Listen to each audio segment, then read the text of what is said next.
Good morning, class. In the last lecture, we left the topic up to this point, right? Now, in the last class, we have defined what is theta, what is delta, and what is delta t, where delta belongs to the thickness of the hydrodynamic boundary layer, and delta t responds to the thickness of the thermal boundary layer, right? And these three situations, I draw a graph. So if this is the case, right, means delta t is greater than that of delta. So we can say that the Prandtl number is very less than that of 1. Now we haven't defined yet the what is the Prandtl number. So we'll define in the next upcoming lectures that what is the Prandtl number, what is the significance of the Prandtl number and all those things.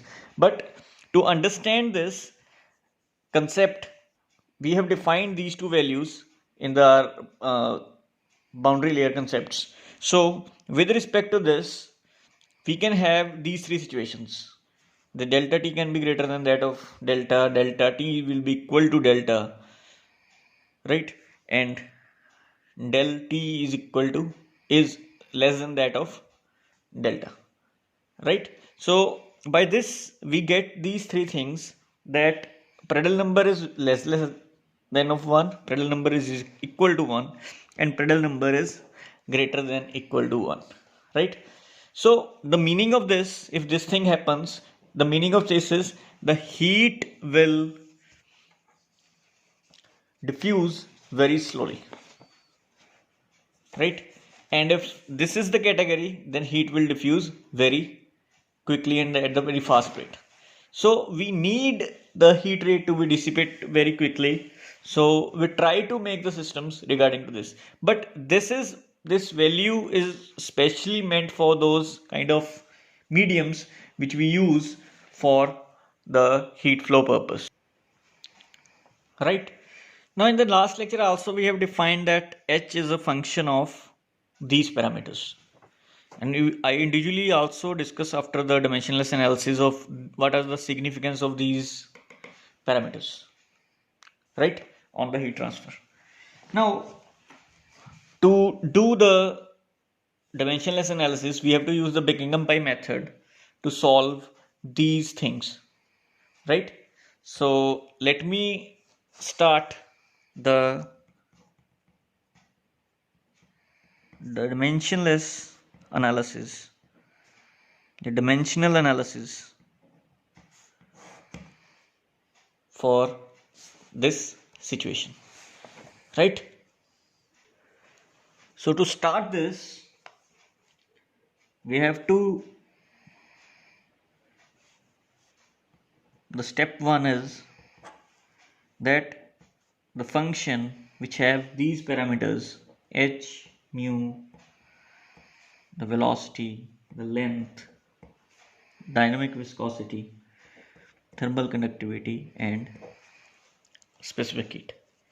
So total number of, and in this, if you see here, this is your dependent variable and these are your independent variables, right?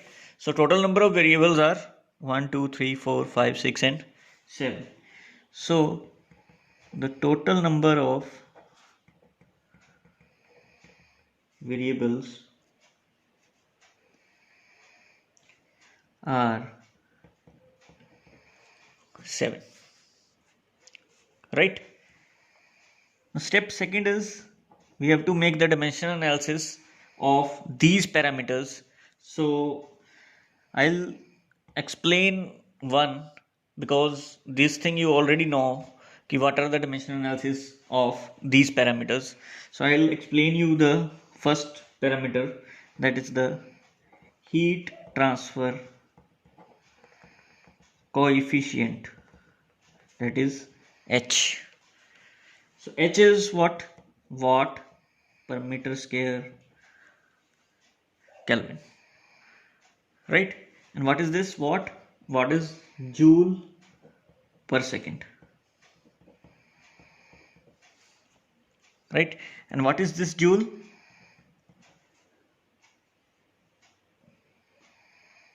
Joule is Newton meter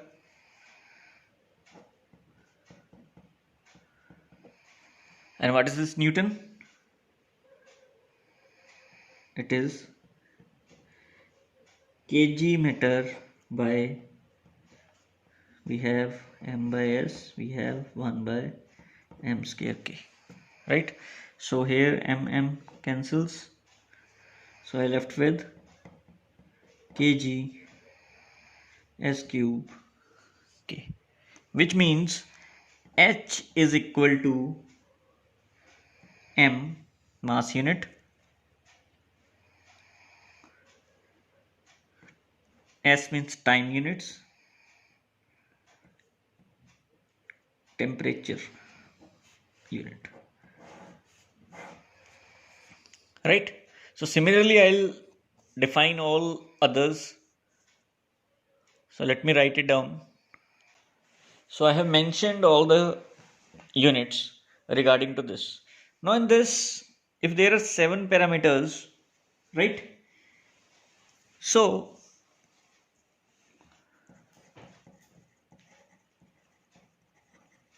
the fundamental dimensions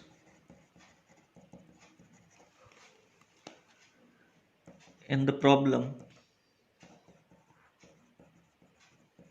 are 4. So what are the fundamental here? One is m, one is l, one is t, and one we have taken as the temperature as a fourth fundamental unit in this. So total number of pi terms will be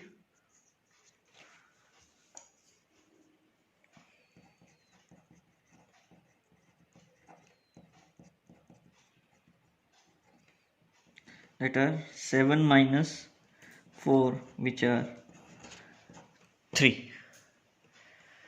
So let me select the parameters which are repeatedly used and one parameter which is changing in this to get the values of pi 1, pi 2 and pi 3.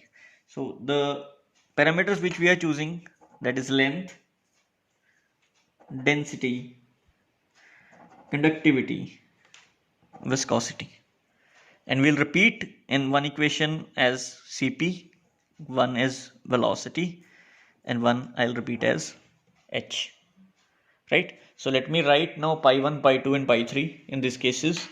So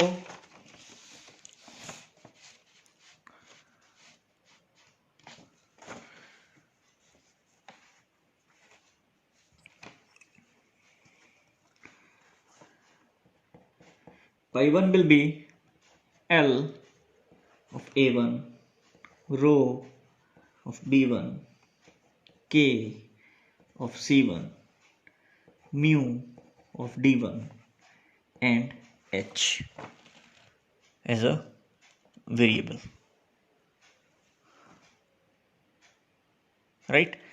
And similarly I'll write for pi 2 as LA 2, rho B2, C2, D2. Here I'll write as U, the velocity, right? And for pi 3 I'll have A3, B3, K times C3, mu times D3. I left with what? The value of Cp, right? So let me write first as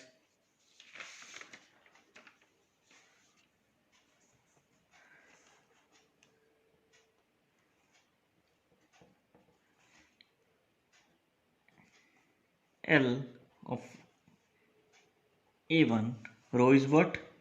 Is ML minus 3 of B1, right?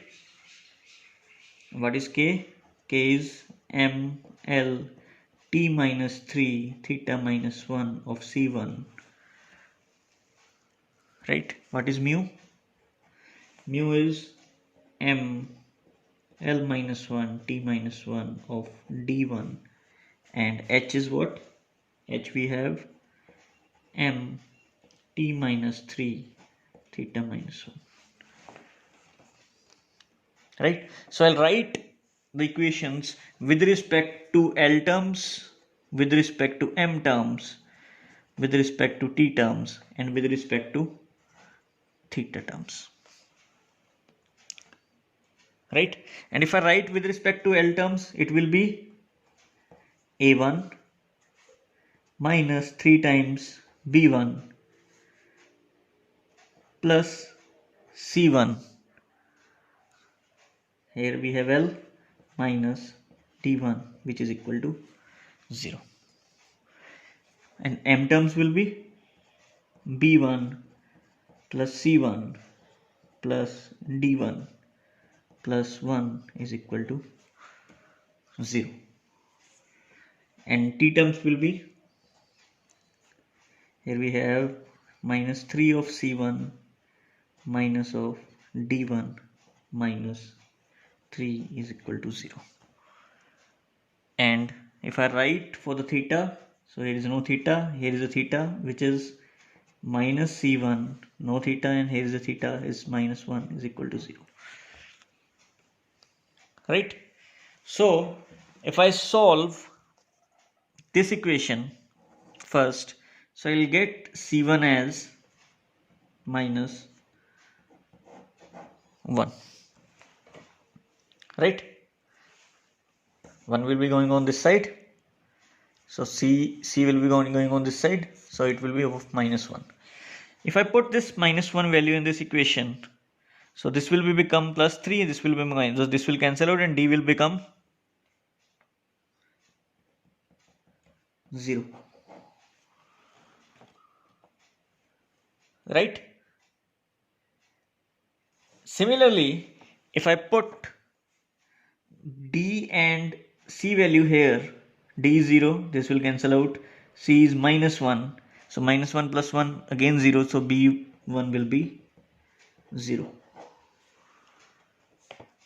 And if I put B, D and C value in here, so B is 0, this term will cancel out, D is 0, this term will cancel out, C will be minus of 1, so A will be 1.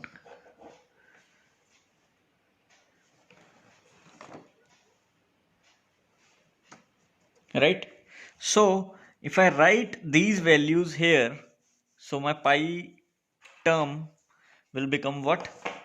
Let us put A1 as 1, right? So I'll get L, B0, this term goes, D0, this term goes,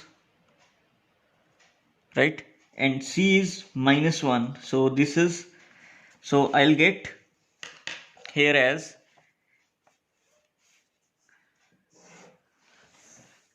let us say, pi 1 will be L of A means L of 1, rho of 0 means rho terms vanishes, K of C1 means K of minus 1, that is CP, sorry, K of, this term will be K of minus 1, and I'll get the H term, right? So if I write here as pi 1, it will be nothing but HL by K, which is nothing but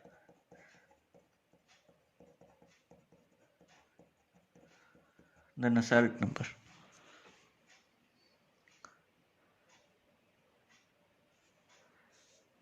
right? So similarly I solve for pi 2 and similarly I solve for pi 3. So I'll get, so similarly I solved for pi 2, which is this, and we have the values this, and similarly I solved for pi 3. So if I write as pi 2, if I put these values of a, b, a2, b2, d2, c2 in this equation, right? So I'll get L1, rho 1, mu minus 1, and u means velocity. So it will be L rho u by mu, which is nothing but the Reynolds number, right? So it is what is a Reynolds number. And if I solve it for, let's say, pi 3, so what I'll get, C is minus 1, D is 1, A is 0, so this khatam, A3 is 0, this will cancel out, it is 3. So B also is 0, so this will cancel out, so C is minus 1, mu is 1, and I'll get the Cp, so which is mu Cp by K, which is nothing but the Prandtl number, right? The same Prandtl number which we discussed here, right? So this is the dimensional analysis. Why I have solved this? Because this often comes in the examination as a do the dimensional analysis of the forced convection parameters, and relate that the Nusselt number is a function of Reynolds number and the Prandtl number. So by both ways, this question can be asked in the university examinations for 5 marks. Thank you.